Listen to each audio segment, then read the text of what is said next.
Hello and welcome to Arts Alive Music. I'm Stephen Pratt. On tonight's show we visit the Liverpool Metropolitan Cathedral Choir as they prepare for their upcoming performance of Handel's Messiah. We speak with the musical director, Christopher McElroy, about his work and experience with the choir.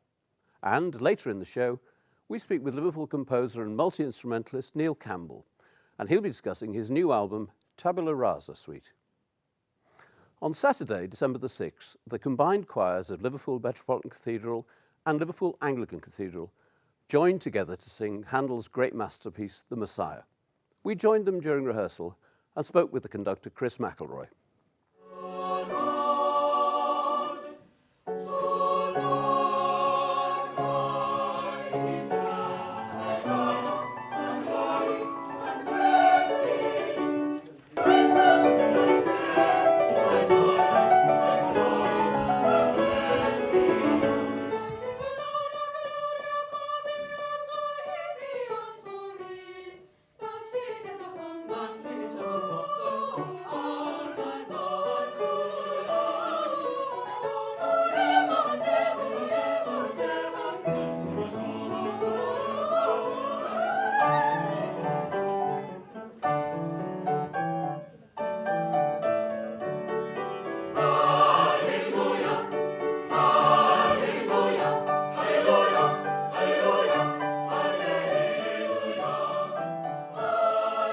We did this for the first time last year in the Anglican Cathedral. We had a huge audience, so the cathedral was nearly full for the event, and we're very much hoping that we can pack out the Metropolitan Cathedral in the same way this year.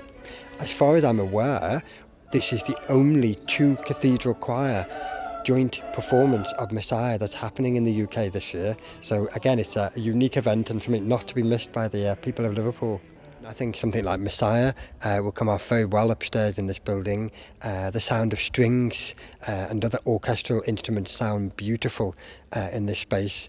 And then with a large choir of two cathedrals all singing together with orchestra, I have a feeling it's going to sound rather magnificent. Well, to get into the choir, there's a voice trial which is on a Saturday, and it takes around 15 minutes for the actual trial. You'll have to prepare a piece to sing for the director of music, and he'll give you some scales to sing and to clap some rhythms and different tests. And when you get the letter to be accepted, it's usually about a month later. The Advent sequence is just coming up this Sunday. Very busy services, concerts all over the place. You never get any rest. Yes, we sang with the Anglican Cathedral Choir last year as well, in the Anglican Cathedral just down the road. But this year it's our turn to host the Messiah, and they're coming over here. It's full orchestra, all of their choirs, all of our choirs, and it's going to be great.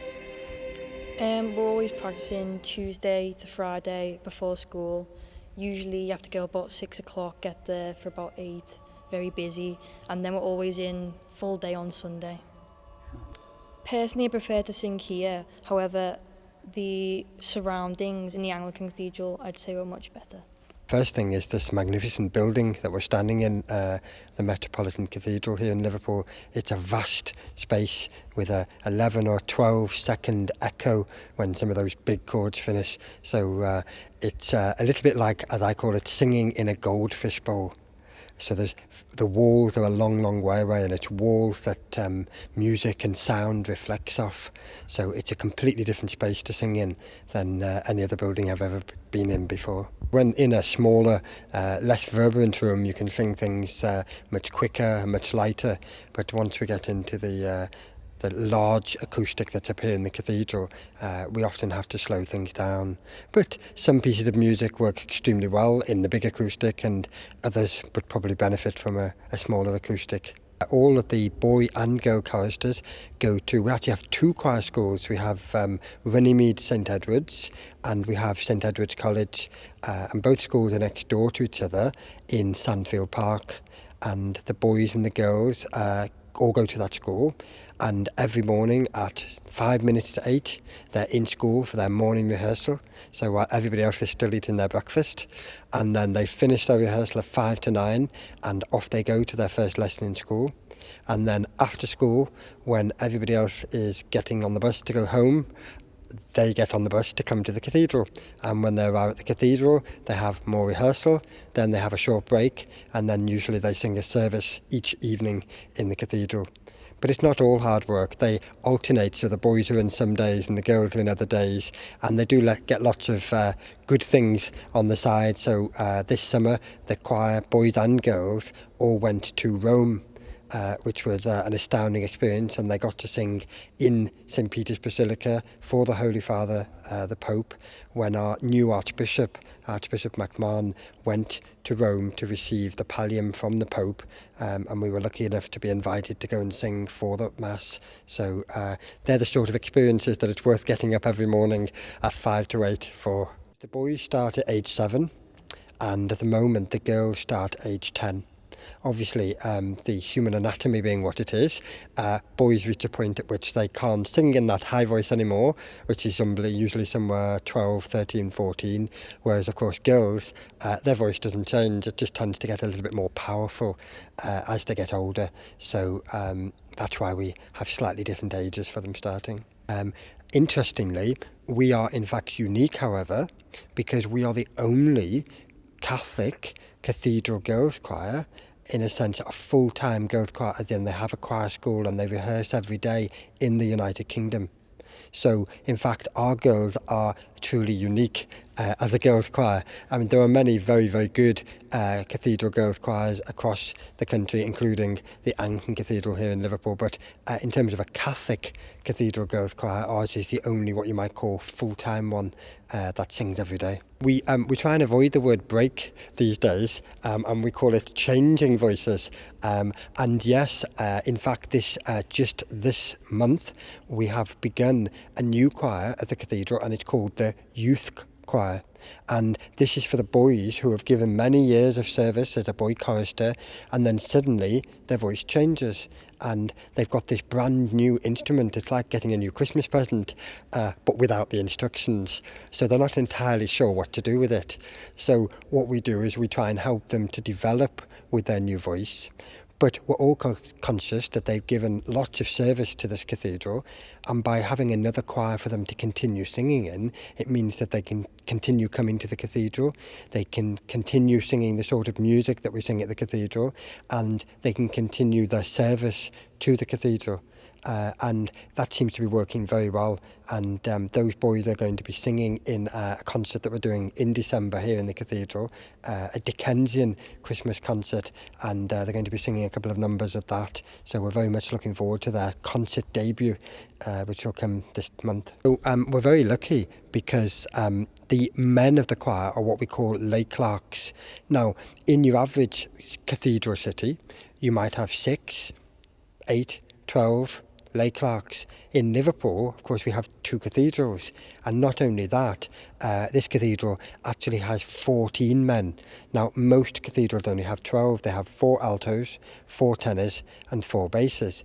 But going back to the goldfish analogy, or the goldfish bowl that I used at the beginning, this building is so large, and it carries higher pitched sounds better than it carries those lower pitched sounds. So we actually have 6 basses to help the sound carry through the building.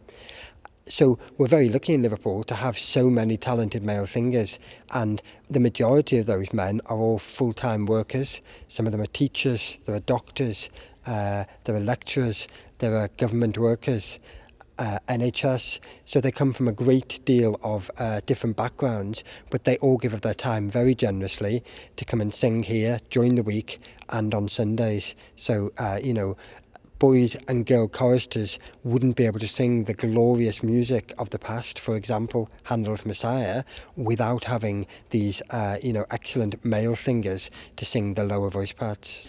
Yes, I mean, they're both completely different buildings. The Anglican Cathedral's organ, for example, is somewhat larger and louder than our organ. And of course, in this building, we're actually, because of the nature of a circle, for the majority of services, we're actually quite a long way away from the congregation, because only part of the circle is full. So in effect, we're on one side and the congregation are 180 degrees away on the other side. Whereas in the Anglican Cathedral, the congregation tends to be much closer to the choir. But I would say that this building, the Metropolitan Cathedral, comes into its own when it's full.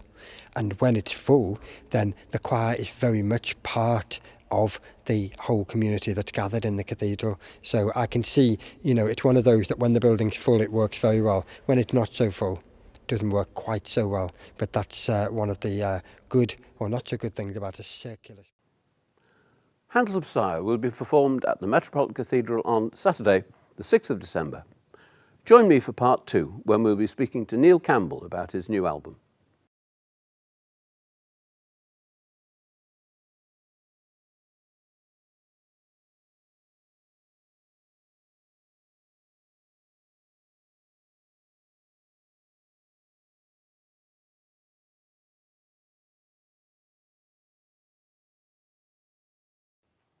Welcome back. Joining me tonight in the studio is Neil Campbell. Described as being more than just another gifted purveyor of finger acrobatics, Campbell's work embraces multiple musical styles, including minimalism, jazz, progressive rock, and ambient music. Neil, welcome to the show. Hi, Steve. You've got a new album coming out, Tabula Rasa. Would you tell us a bit about it? Yes. Well, it's a piece of music which is a 9-movement suite for solo guitar, and it's called Tabula Rasa because it originated from a concert that I did where I thought what I would do is just have the basic musical ideas and then improvise the whole concert, which is something I hadn't done for quite a while. Maybe about 15 years ago, I was very interested in free improvisation, and I did a lot of concerts where there was almost no planning at all. And improvisation has always been important to me as in the compositional process. But so that's how this set of music originated, and then across the year or so since, it's been developed into compositions which are sort of repeatable compositions. So it's kind of fixed as that 9-movement suite. So did you record your first improvisations and then work with those to get to the final product? Usually I'll write some sort of very simple notes on music paper. Occasionally I use my phone to just record little fragments of things. I mean, most of the time I don't use notation unless I need to, unless I'm writing for people who are reading or it's something that's more complicated than... In fact, a lot of the time when I'm playing or developing pieces, I don't actually know what I'm doing. I'm working completely from ear in a way, but the pieces become fixed. And then it's only when I go later to actually sort of record them, sort of musical notation that I work out. Oh, this is what I do. This is my sort of this is what I like harmonically. So I suppose I just kept basic notes, and then I learn the pieces. So they're in my head really. Yes. Now that critical comment about you.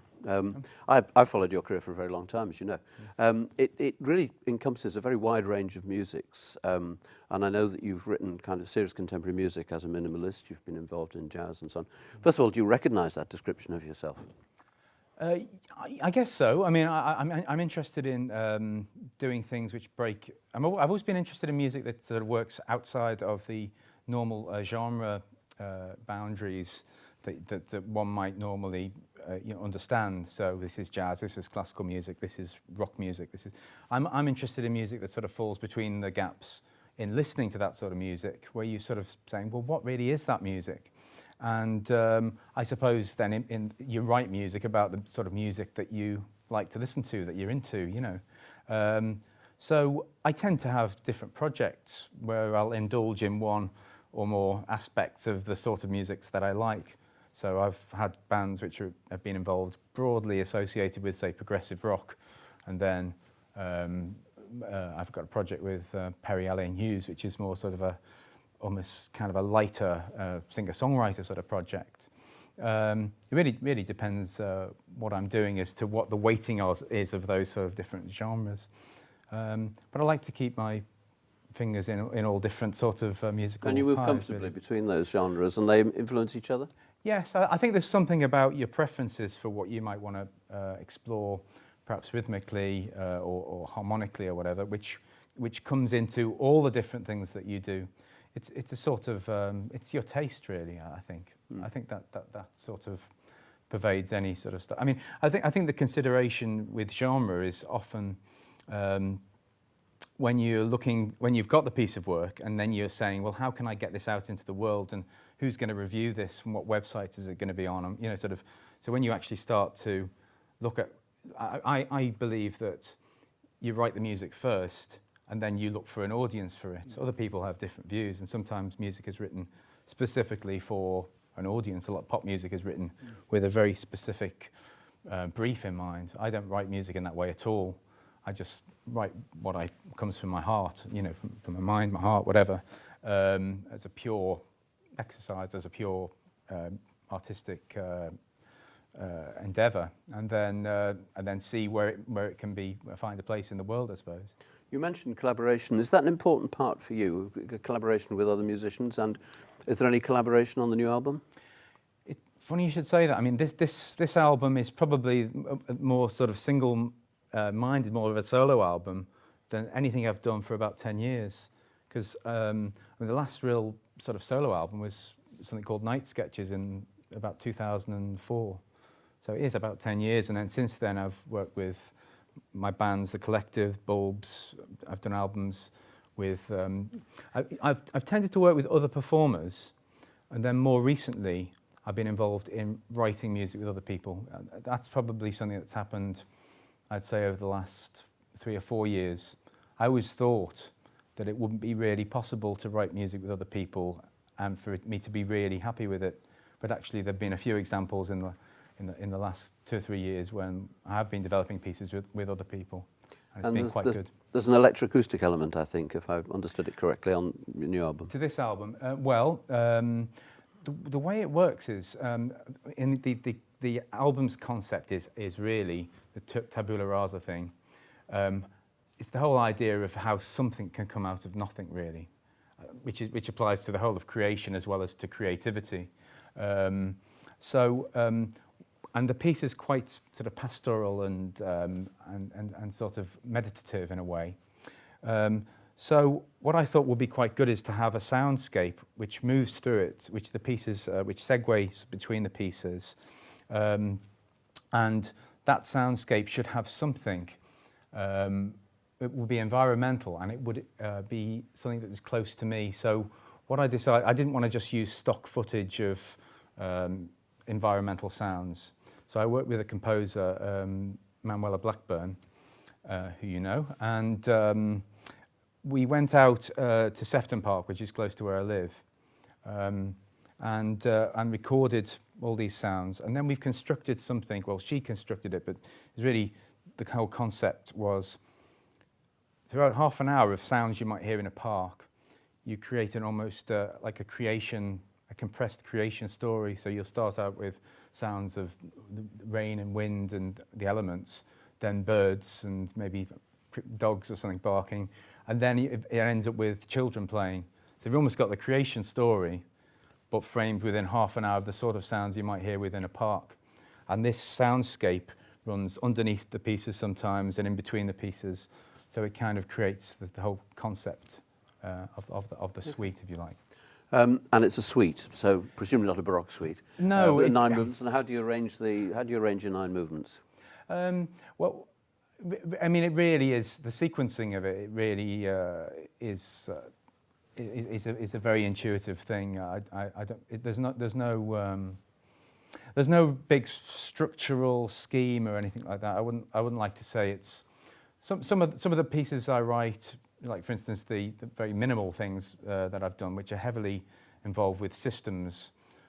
Almost every single decision in those pieces is very objective, and you can almost point to a system that has led to that decision being made.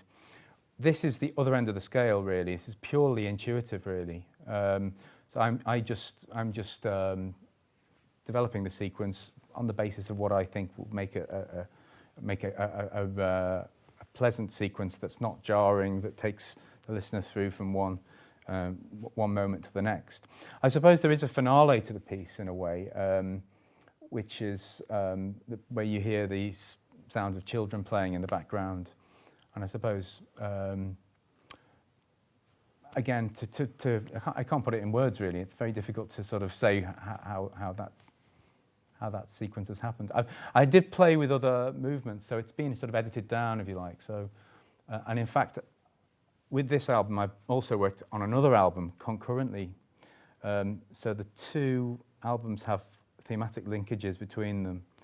But that other album, which is more of a band album, will be released probably in 3 or 4 months' time. Okay, but this one, This one's out as we speak, really. It is, yes. Where can we get it? It comes out on the 6th of December, and I'm playing a launch concert, a solo guitar concert at the Hornby Library, which is part of Central Library, on the 6th of December at 2 o'clock. And so the 6th of December is the launch date. You can look at my website, which is www.neilcampbell.org.uk, and you can currently pre-order the album when it's actually out. You'll be able to buy it from there. Brilliant. Yeah. Neil, thank you very much indeed. See you next time on Arts Alive Music. Good night.